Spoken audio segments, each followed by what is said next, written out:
এই শহরটার আজও কিছু গলি আছে, কিছু রাস্তা আছে যেগুলোতে এখনো প্রাণ আছে। সেই চেনা দোকানের মাটির ভাঁড়ের চা আর ওই টুনি বাল্বের হলদেটে আলো, যেগুলো আজও স্মৃতিগুলোকে তাজা করে দেয়। আর আর একটা নাম, যেটা আজও অর্কর কাছে একটা আধ লেখা গল্পের মতো লাগে। অক্টোবরের মাস, শহরটা শুধু একটা টুনি বাল্ব না, হাজারটা টুনি বাল্বের আলোতে সেজে উঠেছে। অর্ক গড়িয়াহাটের ফুটপাথে এক মনে হাঁটছে, হাজারো আলোর মাঝে যেন একটা বিষণ্ণতা। অর্কর মোবাইলটা বেজে উঠল। একটা নোটিফিকেশন, টেক্সট মেসেজ, কোনো সেভড নাম্বার থেকে না, কিন্তু তবুও অর্কর চিনতে অসুবিধে হলো না নাম্বারটা। ফিরেছি। আর ফিরেই আমাকে মেসেজ করলি, এটা কি কোইন্সিডেন্স? কলকাতা ফিরেছি। জানি। কি করে? তোর ইনস্টাগ্রাম স্টোরি। তোর লুকিয়ে লুকিয়ে ইনস্টা স্টোরি দেখার স্বভাবটা আর গেল না অর্ক। কতদিনের জন্য এসেছিস? সব কি টেক্সটেই সারবি? কিছুক্ষণ দুদিকেই কোনো কথোপকথন নেই। কিছুক্ষণ পর ওই দিক থেকে রিপ্লাই এলো, 6:30, ম্যাডক্স।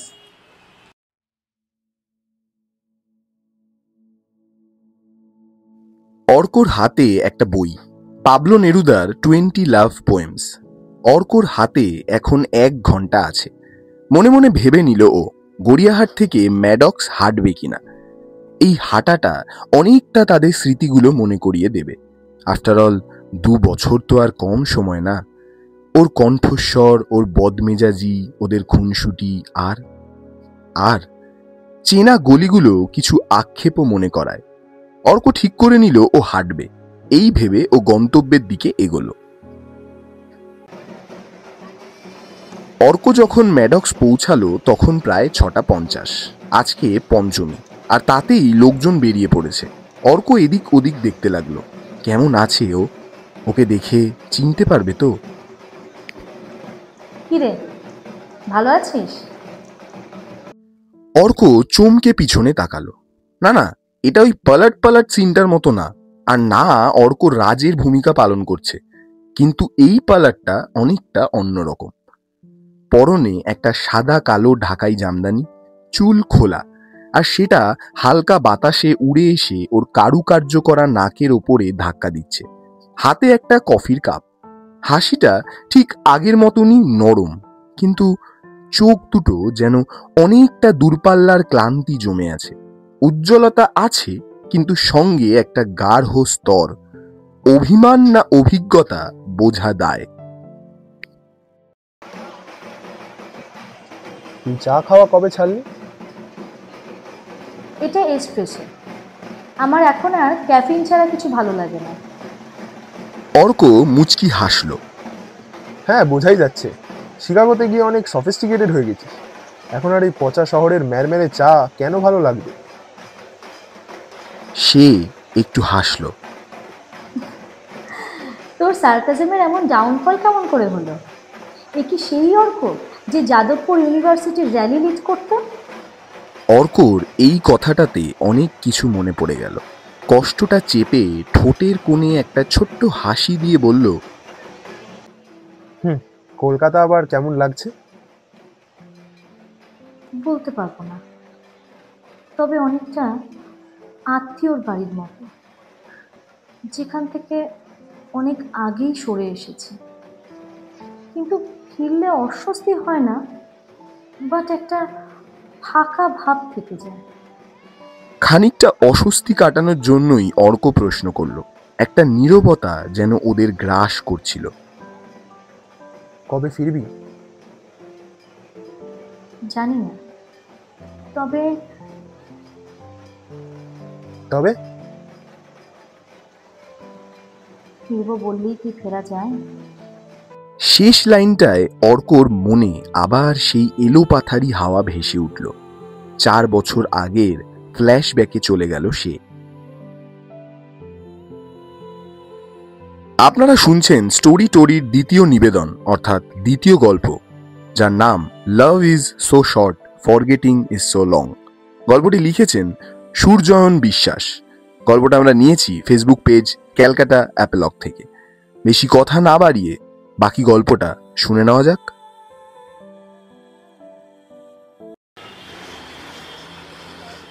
যাদবপুর ইউনিভার্সিটির গেট নাম্বার 4। পুজোর আগে এরম একটা দুপুর, একটা আলসেমি আর ক্লান্তিতে ভরা। কিন্তু গেট নাম্বার 4-এর কাছে ছাত্র আর ছাত্রীদের মধ্যে লেশ মাত্র নেই সেটার। কাল একটা বড় প্রোটেস্ট বের হবে, ওটারই প্রস্তুতি চরমে। সবাই ব্যানার, পোস্টার, স্লোগান আর রং আর তুলিতে গা ভাসাতে ব্যস্ত। Excuse me. একটা মেয়ের কণ্ঠ, ধীর, স্থির, শান্ত। অর্ক ফিরে তাকালো। বলছি, তুমি কি ক্যালিগ্রাফি পারো? কি স্লোগান লিখতে হবে? আসুন অন্যায়ের বিরুদ্ধে কথা বলি। অর্ক তুলি তুলল, কিছুক্ষণ ভাবলো। ঠিক হচ্ছে না।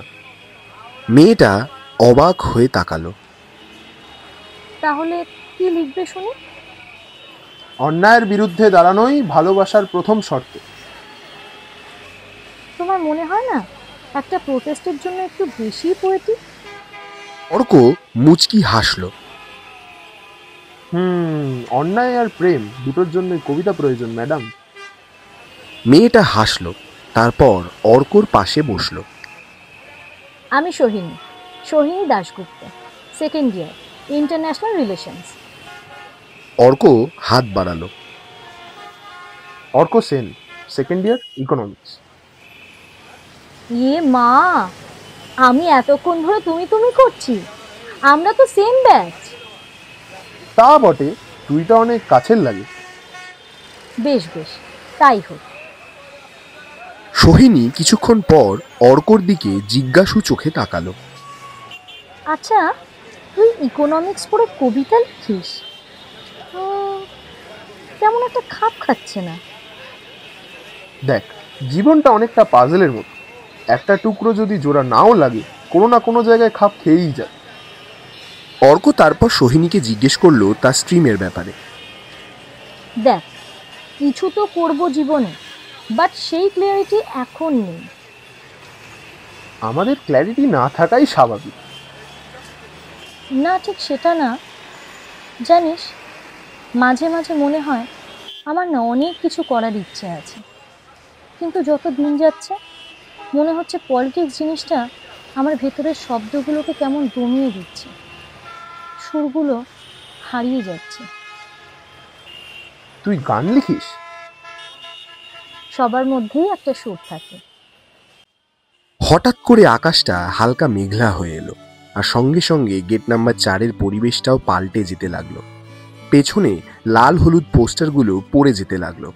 আকাশটা এখন আর ধূসর নেই, আলোটা হালকা কমে এসেছে, যেন সারা ক্যাম্পাস জুড়ে কেউ ফিল্টার টেনে দিয়েছে। ছায়াময়, নরম, কিন্তু অসম্ভব ঘন। দূরে কোথাও বাজ পড়ার আওয়াজ হলো। সোহিনী খানিকটা চমকে গেল। আকাশটাও মনে হয় ভালোবেসে ফেলল। সোহিনী চুপ করে গেল, আর ওর সাথে সাথে আশেপাশে সব কিছু যেন থমকে গেছে। র্যালি, স্লোগান, ভবিষ্যতে চিন্তা, শুধু ওরা দুজন আর এক আকাশ ভরা একটা নীরবতা। তোর কি মনে হয় এরকম কিছু মুহূর্ততেই কি গল্প শুরু হয়? যারা লেখে তাদের কাছে প্রতিটা মুহূর্তই গল্প।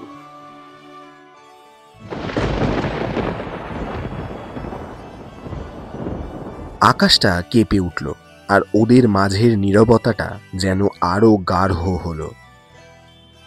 বৃষ্টি শুরু হলো বলে যেতে হবে এবারে। অর্ক সোহিনীর দিকে তাকালো। মুহূর্তগুলো কি ফিরে আসবে এরম করে? ফিরতে চাইলেই ফেরা যায়।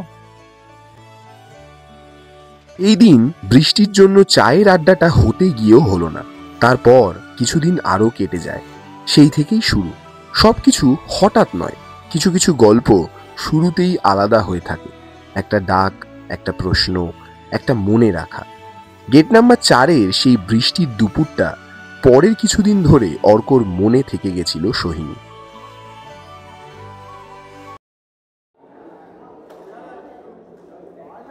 চাই কি মিষ্টি একটু বেশি?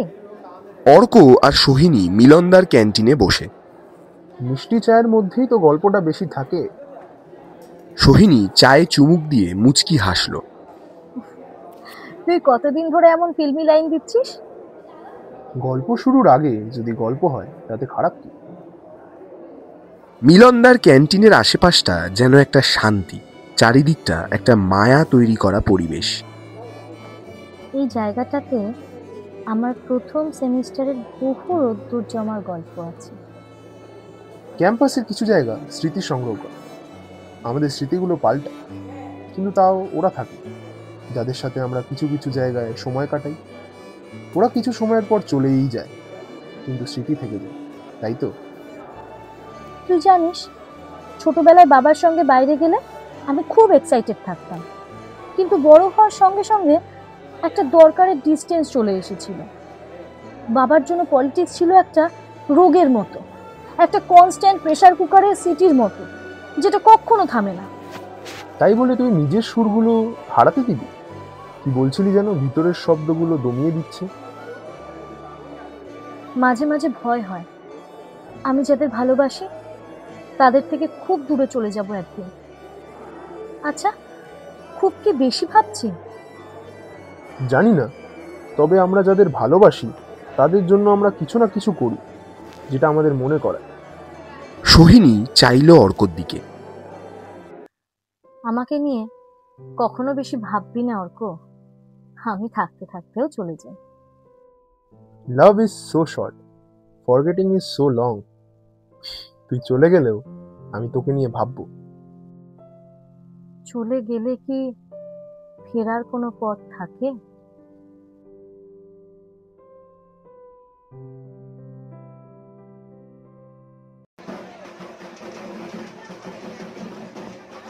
সিগারেট চলে এখন আর? ছেড়ে দিয়েছি। অর্ক সিগারেটটা ধরালো। ওরা একটা বেঞ্চের কোনায় বসে আছে।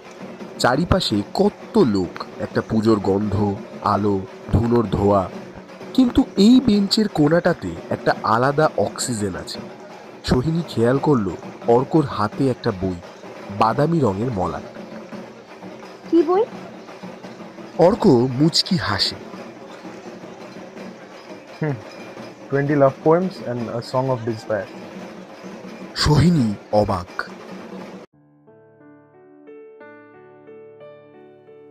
তুই এখনো? হ্যাঁ, এখনো যত্নে রেখে দিয়েছি, তবে আর পড়ি না, কিন্তু লাইনগুলো মনে পড়ে। তুই অনেকটা বদলে গেছিস। মানুষ বদলায় সোহিনী, শুধু আমাদের স্মৃতিগুলো আপডেট করতে বাধা দেয়। আমি ইউনিভার্সিটি ছাড়ার পর থেকে আর নেরুদা পড়ি না, তবে একটা লাইন আমার মধ্যে কেউ ছেড়ে গেছিল। কোন line? Love is so short, forgetting is so long. কিন্তু দেখ, তুই কিন্তু ফিরেই আসলি। সোহিনীর চোখে মুখে একটা ক্লান্তির ভাব, গলার স্বর শান্ত। ফিরে এসেছি, তবে কিছু বুঝতে দিতে চাইনি। যাওয়ার আগে দেখে যেতে চাই কিছু বদলেছে কিনা। না, কিছুই বদলায়নি না। সোহিনী দেখলো অর্ক খুব মন দিয়ে ওর কথা শুনছে। কি দেখছিস? খুব কম সময়ের জন্য এসেছিস, তোকে না হয় একটু দেখি আর তোর বকবক শুনি, যেমনটা ইউনিভার্সিটিতে করতাম। গেট নম্বর 4-এর চা আছে? সোহিনীর কথা শেষ হলো না। কিন্তু একটা ছেলে আর একটা মেয়ে যারা ওই চাটা নিয়ে ফরএভার ফরএভার করে যেত, ওরা কি আছে আর? অর্ক দেখলো সোহিনীর চোখ জুড়ে একটা শূন্যতা, একটা ফাঁকা ঘর, যেটা অর্কর জন্য রাখা নয়, কিন্তু অর্কর কথা মনে পড়ার জন্য তৈরি। অর্কর মনে হলো যেন কিছুই বদলায়নি।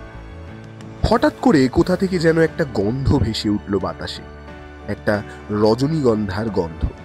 অর্ক চোখ বন্ধ করলো। একটা লাইন মনে পড়ল ওর। সংস্কৃতির দিন, ওই দিন অর্কর ইন্ডিভিজুয়াল পারফরমেন্স ছিল। সোহিনী ওর হাতে গিটার তুলে দিয়ে মাইক ঠিক করতে করতে বলেছিল,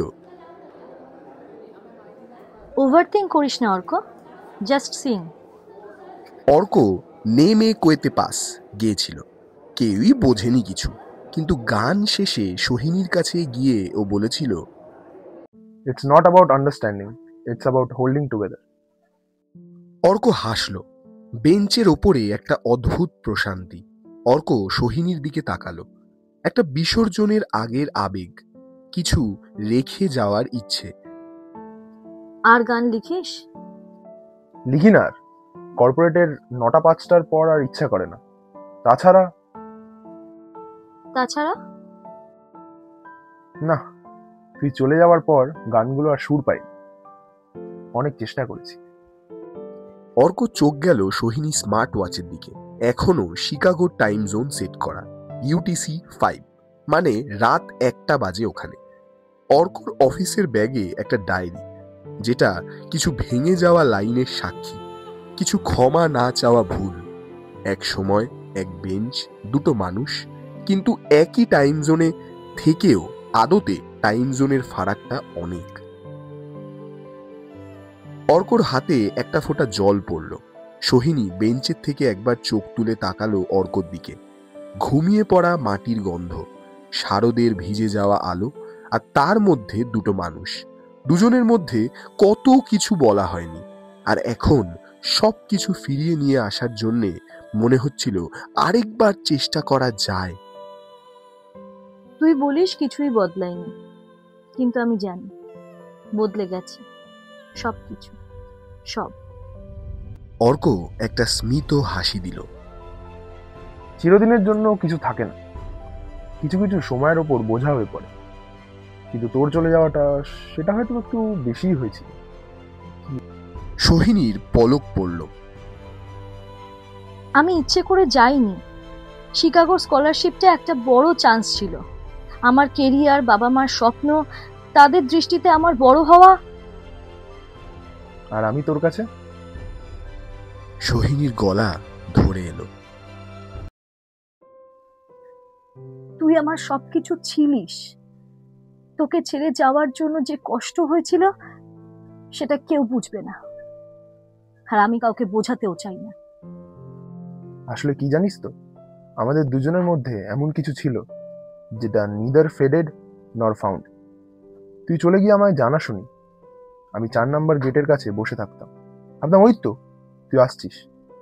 কিন্তু না, আমার গান লেখা বন্ধ হলো, বেসুর হয়ে গেল। কেন জানিস? কারণ তুই আমার নোটের মধ্যে ছিলিস, আর তাই একটা গানও শেষ করতে পারলাম না।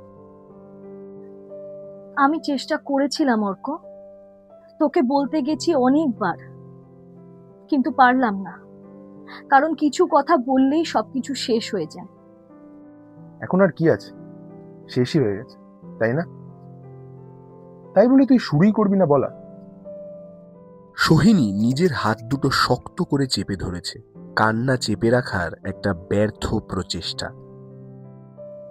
শিকাগোর ঠান্ডা রাতে যতবার ক্যাম্পাস থেকে ফিরতাম, একটা দিনও নেই যেদিন আমি তোর কথা ভাবিনি। তুই কেমন আছিস, তুই কি করছিস। আমাদের পথগুলো আলাদা হয়ে গেছে, তখনও আমি বুঝিনি। আমাকে ক্ষমা করে দিস পারলে। তুই যদি বুঝতিস, গানগুলো তোকে নিয়ে লেখা।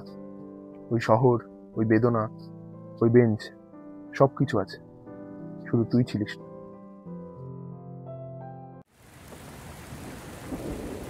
একটা দুপুরবেলা, তার মধ্যে মুষলধারে বৃষ্টি। বৃষ্টি শুরু হতেই কেউ কেউ চায়ের দোকানের নিচে আশ্রয় নিল, আর কেউ সায়েন্স বিল্ডিংয়ে। তুই বেশি কথা বলিস না, তাই না? অর্ক একটা চায়ের কাপ আর একটা সিগারেট এগিয়ে দিল সোহিনীর দিকে। এগিয়ে দিতে দিতে বলল, but you talk enough for both. Smart. আমার কিন্তু পাবলো নেরুদা খুব একটা পছন্দ নয়। তুই তো আমাকে এখনো চিনিস না। আমি কিন্তু এরকম নেরুদারই মতন। একটা অদ্ভুত নীরবতা গ্রাস করলো সোহিনীকে, যেন অস্বস্তি আর আরামের মাঝে কিছু। অঝোরে বৃষ্টি হয়ে যাচ্ছে। বৃষ্টির ফাঁকেই সোহিনী বলল, তুই ঠিক একটা কবিতার মতো, যেটা পড়ে ফেলা যায় কিন্তু বুঝতে সময় লাগে। অর্ক সিগারেটের ধোঁয়া ছাড়তে ছাড়তে সোহিনীর দিকে তাকালো। বৃষ্টিতে ভিজে যাচ্ছে চুল সোহিনীর, আর ভেজা চুলগুলো গালের পাশে এসে পড়ছে। সোহিনী এক হাতে চা আর সিগারেট ধরেই চুলগুলো ঝাড়ার চেষ্টা করছিল। সোহিনীর চোখ যেন কথা বলে। ওই, কি দেখছিস ড্যাব ড্যাব করে? না, কিচ্ছু না। বাট তুই যে একটা একটা করে ভাবনা ফেলে রাখিস, সেইগুলোকে বুঝতে চাইলেই তো কবিতা হয়ে যায়। আর তুই ভাবিস ভাবিস আর মাঝে মাঝে লিখিস। অর্ক প্রত্যুত্তরে বলল, আর তুই পড়িস, বুঝিস আর হারিয়ে যাস। হারাতে ভালোবাসি, অ্যাটলিস্ট অনেক কিছু ভুলে থাকা যায়। কারুরই কিছু বলার থাকে না। দুজনে চায়ের দোকানের বেঞ্চে বসে এক নাগাড়ে বৃষ্টি হয়েই যাচ্ছে। তারই মধ্যে দুটো চোখ যেন একটা অজানা গল্প লিখে চলেছে। গেট নম্বর 4-এ যারা চা খেতে এসেছিল তারা সবাই চলে গিয়ে এদিক ওদিক আশ্রয় নিয়েছে, অথবা ছাতা নিয়ে বেরিয়ে পড়েছে। শুধু ওরা দুজনই থেকে গেল। সিগারেটের শেষ টানটা দিয়ে চায়ের শেষ চুমুকটা দিয়ে সোহিনী বলল, একটা কথা বলবো? বল। তুই আমার মতো না, আর এই জিনিসটাই তোর মধ্যে আমার ভালো লাগে। কি? আমি যেখানেই যাই সেখানেই বড্ড আওয়াজ থাকে, র্যালি, প্রোটেস্ট, ডিবেট, কিন্তু তুই চুপ। চুপ থেকেও তো অনেক কিছু বলা যায়। সোহিনী চুপ হয়ে গেল। বৃষ্টি কিছু কথাকে ভিজিয়ে দিল, যে কথাগুলো হয়তো এখনো বলার মতন নয়। তারপর বেশ কিছুটা সময় কেটে গেছে। একদিন ক্লাসের পরে অর্ক আর সোহিনী ইউনিভার্সিটির ওএটিতে গিয়ে বসলো। মোটামুটি ফাঁকাই ছিল ওএটি। অর্কর হাতে একটা বাদামি মলাটের বই, সোহিনীর হাতে এক বান্ডিল জেরক্স। অর্ক দেখলো হেডিংটা, women and resistance in post colonial Bengal. Sohini খুব মন দিয়ে পড়ছে। বাবা, কত বড় হয়ে গেলি। বারে, তুই হলে আমি হব না? তা হবি, কিন্তু তোর মধ্যে কিছু একটা আছে যেটা জোর করে দু চোখ ফিরিয়ে রাখতে দেয় না। দূর, একটা বললেই হলো। ওরা দুজনেই একসাথে হাসে। সন্ধেবেলা মিলনদার ক্যান্টিনের সামনে বসে ওরা চা খাচ্ছিল। অর্ক ডায়েরির একটা পেজ খুলে ওর ব্যাগের ওপরে রাখা। সোহিনী ঝুঁকে দেখে। I love her the way just like the rain loves cracking the glasses of the windows. The raindrops finds the way to her. However hard she tries to resist. Sohini অর্কর দিকে তাকায়। যা লিখিস সব তো আমার কথা মনে করেই লিখিস মনে হচ্ছে। সোহিনী মজা করে বলল, যদি হতো। মানে যদি তোর কথা হতো। হবে কোনো দিন? অর্ক কিছু বলল না।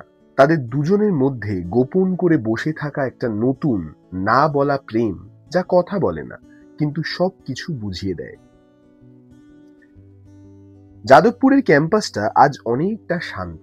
এটা প্রায় অনেক দিন পরের কথা। অর্ক আর সোহিনীর সম্পর্ক ধীরে ধীরে প্রাণ পেতে শুরু করলো। ক্লাসের পর দেখা, সোহিনীর বকবক, অর্কর গান, প্রোটেস্ট, র্যালিতে একসাথে হাত ধরে গলায় গলা মেলানো, যেন কিছু একটা বেরিয়ে এসেছে। চোখের ভিতরে একটা খুঁজে পাওয়া ছায়া, একটা স্রোত যে বদলে যায় কিন্তু থাকে। একটা বড় র্যালির আগের রাত, একটা বৃষ্টি মেশানো রাত। ক্যাম্পাসের ভিতরে একটা সোদা মাটির গন্ধ। মিলনদার দোকান বন্ধ ছিল, যেটা ওদের প্রিয় জায়গা। অগত্যা আহার ক্যান্টিনেই বসলো ওরা। অর্ক ডায়েরি খুলে অনেকক্ষণ ধরে কিছু একটা লিখছিল। তুই গান লিখিস? হ্যাঁ, মানে ওই আর কি। আমার জন্য কিছু লিখেছিস? অর্ক চোখ তুলে তাকাল, কিন্তু কিছু বলল না। সোহিনী ঝুঁকে পড়ে ডায়েরিতে চোখ দিল। I no longer love her. That's certain. But maybe I love her. Love is so short. Forgetting is so long. নেরুদার লাইনগুলো ভুলে গেছিলাম। এই লাইনটা তোর প্রিয় লাইন বুঝি? কিছু কিছু লাইন কিছু স্পেসিফিক মানুষের জন্য, সোহিনী। ঠিক এই বৃষ্টির মতো, যেটা ভিজিয়ে দেয় আর অনেক কিছু মনে করিয়ে দেয়।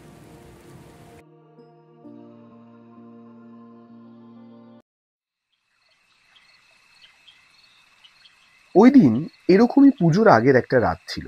ক্যাম্পাসটা প্রায় ফাঁকা বললেই চলে। অর্ক আর সোহিনী ইউনিভার্সিটি গ্রাউন্ডে শিশির ভেজা ঘাসের ওপর শুয়ে।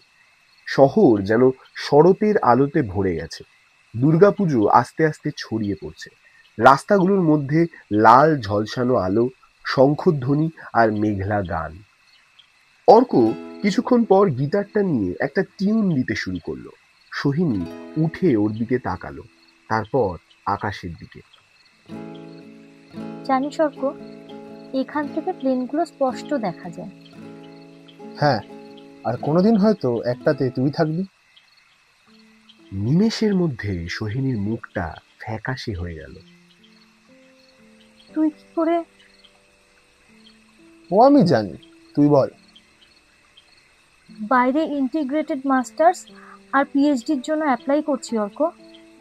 আই মিন, শুরু করলাম। আর তুই ভেবেছিস আমাকে জানালে আমি কষ্ট পাবো? আসলে সেটা না। কোথায় যাচ্ছিস? যেখানে হবে, ইউএস মেবি। অর্ক একটা দীর্ঘ নিঃশ্বাস ছাড়ল।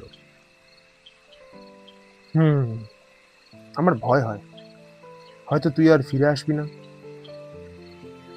কিছু কিছু জায়গা থেকে আর ফেরা যায় না, কিন্তু সবাইকেই কেউ না কেউ মনে রাখে। অর্ক গিটারটা নামিয়ে রাখে। সোহিনী অর্কর কাজ ঘেঁষে বসে। অর্ক চোখ বন্ধ করে থাকে।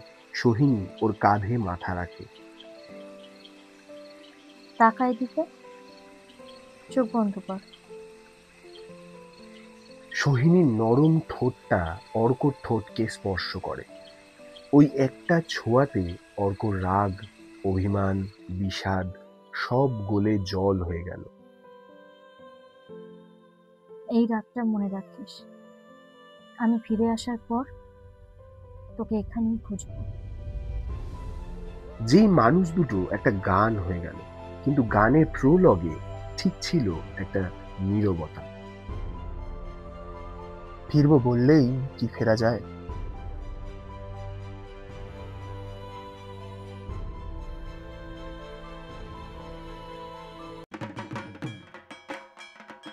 দশমী, ম্যাডক্স। সেই চেনা পরিবেশ, সেই চেনা এসপ্রেসো, সেই চেনা চায়ের ভার, অনেকটা অভিমান মেশানো, আর কিছু ফিরে পাওয়া কিন্তু ছেড়ে চলে যাওয়া। ঢাকের বাজনা খুব ধীর গতিতে ক্ষীণ হয়ে আসছে। মায়ের বিদায়ের পালা, একটা আশা, মা আবার আসবে। কিন্তু এত আশা আনন্দের মাঝেও একটা চাপা আর্তনাদ, যেটা হয়তো মনের গভীরেই আবদ্ধ। সোহিনীকে ভীষণ সুন্দর দেখাচ্ছে আজকে, একটা লাল পাড় সাদা শাড়ি পরনে, কপালে আর গালে সিঁদুরের ছোঁয়া, যেন কোনো চিত্রকর সযত্নে তুলির টান দিয়েছে ক্যানভাসে। সোহিনীকে কিরম অন্যমনস্ক দেখাচ্ছে। বুঝলি অর্ক, বড় হওয়া মানে শুধু রেসপন্সিবিলিটিস না, চয়েসও। শিকাগো কেমন লাগছে? সেই দিন আর বললি না। Arka, there's someone. অর্ক হাসল। সেটাই স্বাভাবিক নয় কি? ছেলেটা বাঙালি, শিকাগোতে পোস্টডক করছে। ভালো লাগে, সবকিছু স্টেবল, আনকমপ্লিকেটেড। মায়ের বিদায় বেলায় ঢাকের আওয়াজটা যেন অর্কর মাথার ভেতরে ক্ষীণ হতে লাগলো। Uncomplicated sounds boring. Not everyone wants a life made of chaos and poetry. একটা চাপা নীরবতা, সেই বেঞ্চ, সেই চা, কিন্তু এবারে যে টাইম জোনের দূরত্বটা আসার পালা। যাওয়ার আগে ক্যাম্পাসটা ঘুরে যাবি না?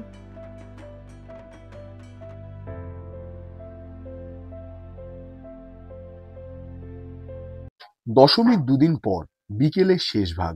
যাদবপুর ইউনিভার্সিটির আকাশে ধূসর মেঘ, লাল ইটের দালানগুলো যেন হালকা আলোয় ভিজে উঠেছে, একটু অন্যরকম, পুরনো, নরম। অর্ক আর সোহিনী ক্যাম্পাসের রাস্তা দিয়ে হাঁটছে, চেনা রাস্তা, ওরা আগেও বহুবার হেঁটেছে, তবুও যেন আজকে একটু অন্যরকম। দুজনের মুখে কোনো কথা নেই। অফিস ফেরা অর্ক, আবার ফিরে যাওয়া সোহিনী।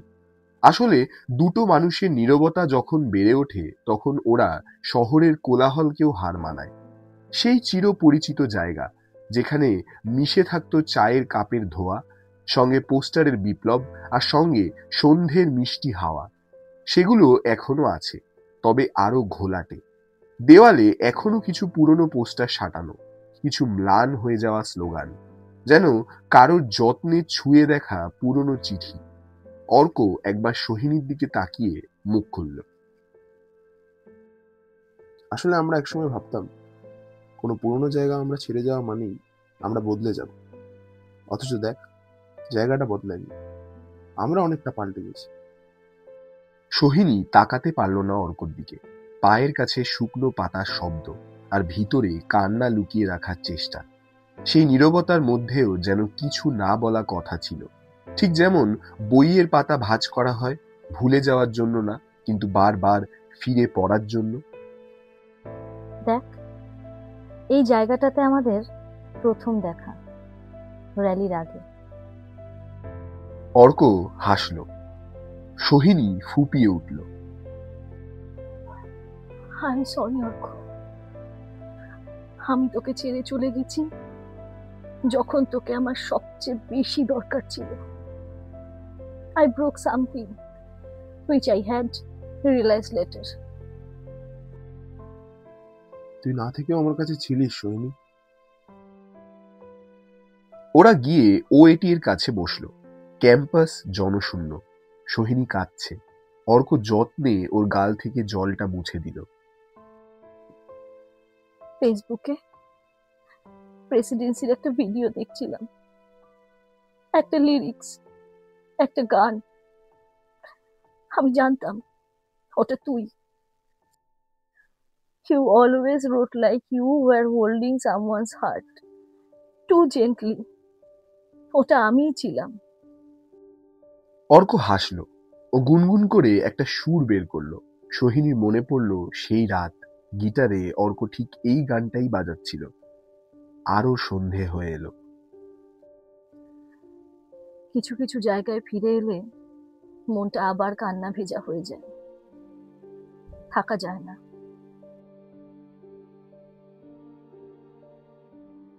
দিনটা ছিল শনিবার। সোহিনীর ফেয়ারওয়েল ওর বাড়িতে। ইউনিভার্সিটির বন্ধুরা ওর বাগবাজারের বাড়িতে গেট টুগেদার করছে। অর্ক ছিল নীরব দর্শক। সোহিনীর মনে উথাল পাথাল। ওদের বাড়ির এই গলিটা অর্কর খুব ভালো লাগে। কতবার এসেছে, যেন শরতের মৃন্ময় গন্ধে ভরা। সন্ধ্যের রাঙা আলোর মধ্যে অর্ক চুপচাপ উঠে পড়ল সোহিনীর বাড়ির ছোট্ট ছাদে। চা খাবি? অর্ক মাথা নাড়ল। সোহিনীকে ক্লান্ত দেখাচ্ছে, ঠিক ওর ঘরের পরিবেশটার মতো। ছড়ানো বই খাতা, কিছু আবছা পোস্টারের আর একটা উইন্ড চাইম, যেটা সবসময় একটা সুর দিয়ে যাচ্ছে। আমি ঠিক করেছি তোকে কিছু দিয়ে যাব, কিছু বলবো না। একটা জিনিস আছে, এইটাই হয়তো স্মৃতি। সোহিনী ওর পকেট থেকে একটা বাদামি রঙের এনভেলাপে মোড়া একটা চিঠি বের করলো, একটা লাল সুতোতে বাঁধা। সামান্য একটা চিঠি, বড় কিছু না।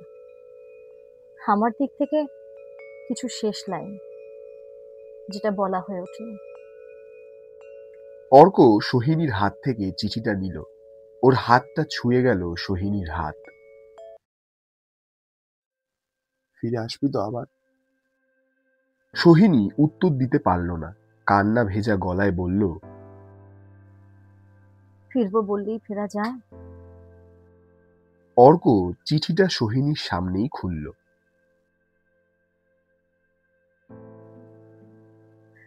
তোকে আমি আমার যতগুলো দিন দিয়েছি তার থেকে বেশি কিছু ছিল না আমার কাছে। ইউ আর মাই কোয়াইট রেবিলিয়ন, আমার গিটার স্ট্রিং, আমার নেরুদা আর কবিতা, যেটা আমি বুঝিনি কোনোদিন। তুই আমাকে যাওয়ার আগে জিজ্ঞেস করেছিলিস ফিরবি তো। আমি ভাবছিলাম কিছু কিছু জায়গা থেকে ফিরে আসা যায়, কিন্তু মানুষটা স্মৃতিতেই ভালো লাগে। তোর গলার স্বরটা মনে থাকবে আমার, তোর শব্দগুলো নয়। তোর নীরবতাগুলো আমাকে শেখাবে বারবার কি করে বাঁচতে হয়। তোকে ছেড়ে যাওয়াটা আমার কেরিয়ারের ডিসিশন ছিল না, সেটার চাইতে অনেক বেশি ছিল যে আমি ভয় পেয়েছিলাম। তুই একটা গান লিখেছিলি আমার জন্য, আমার ভয় ছিল যদি ওই গানটা আমার জন্য বন্ধ হয়ে যায়। শিকাগোর সেই শীতের রাতে যখন নিচে দিনের একটুও আলো নেই, ওইখানে একটাই ছবি ছিল, তোর ভয়েস নোট ছিল, যেটা তুই একবার রেকর্ড করেছিলি। নেমে কোয়েতে পাস। তোকে ছেড়ে যাওয়ার ভালো কিছু কারণ ছিল না অর্ক, কিন্তু চোখ যদি স্বপ্ন দেখে, হাত কি সেই স্বপ্ন ধরে রাখতে পারে? আমি ভুলে যাইনি। তুই আমার মধ্যে ছিলিস, শুধু আলাদা একটা টাইম জোনে। তুই একদিন জিজ্ঞেস করেছিলি তুই আমার জন্য কি। আমি হেসেছিলাম, কিন্তু এখন লিখি, চেষ্টা করি। আমার কবিতার একটা শেষ লাইন আছে, যেটা আমি তোকে এখানে বলতে চাই।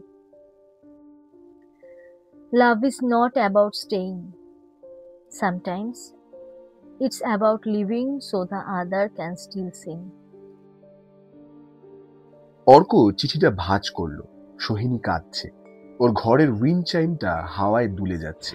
ও আকাশের দিকে তাকালো, একটা প্লেন চলে গেল মাথার ওপর দিয়ে। অর্ক কাঁদলো না, মনে মনে শুধু বলল, love is so short, forgetting is so long. জোরে একটা দীর্ঘ নিঃশ্বাস ছাড়লো।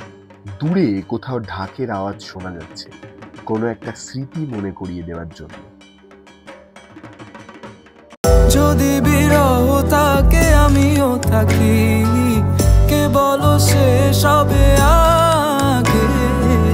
কেন যে এত ভালোবাসা মরে যায়, শুধু সময় মনে রাখে। এত শূন্যতা এ মনে রাখি যে আমি, দেখে না কেউ তো আর, বলে সবই পাগলামি, কাটে না যামিনী। আপনারা শুনছিলেন স্টোরি টোরির দ্বিতীয় নিবেদন, love is so short, forgetting is so long. এই গল্পটা আমরা নিয়েছি ফেসবুক পেজ ক্যালকাটা অ্যাপলগ থেকে। গল্পটা লিখেছেন সূর্যায়ন বিশ্বাস, পোস্টার ডিজাইন এবং এডিটিংয়ে আমি সোহম, গল্প পাঠে আদৃত দত্ত, মৌমিতা দত্ত এবং আমি সোহম দত্ত। গল্পটা কেমন লাগলো জানাও আমাদের কমেন্ট করে। যদি ভালো লেগে থাকে তাহলে অবশ্যই লাইক করবেন এবং শেয়ার করতে ভুলবেন না। আর এত দেরি করে গল্প আসার জন্য সরি। আমরা আরো ভালো ভালো গল্প আপনাদের জন্য নিয়ে আসবো আমাদের চ্যানেলে, এই প্রতিশ্রুতি রইল। তাই অবশ্যই যারা নতুন তারা সাবস্ক্রাইব করবেন আমাদের চ্যানেল এবং আপনাদের বন্ধুদের, পরিবারের লোকেদেরকে বলবেন সাবস্ক্রাইব করতে স্টোরি টোরিকে। স্টোরি টোরির নতুন গল্পের আপডেট পেতে আমাদেরকে ইনস্টাগ্রামে ফলো করতে পারেন, তার লিঙ্ক আমি ডেসক্রিপশনে দিয়ে রাখবো। আজকের জন্য এটুকুই।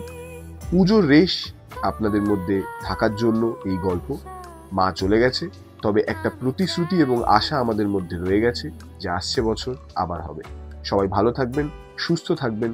সবাইকে শুভ বিজয়ার প্রীতি ও শুভেচ্ছা। ধন্যবাদ।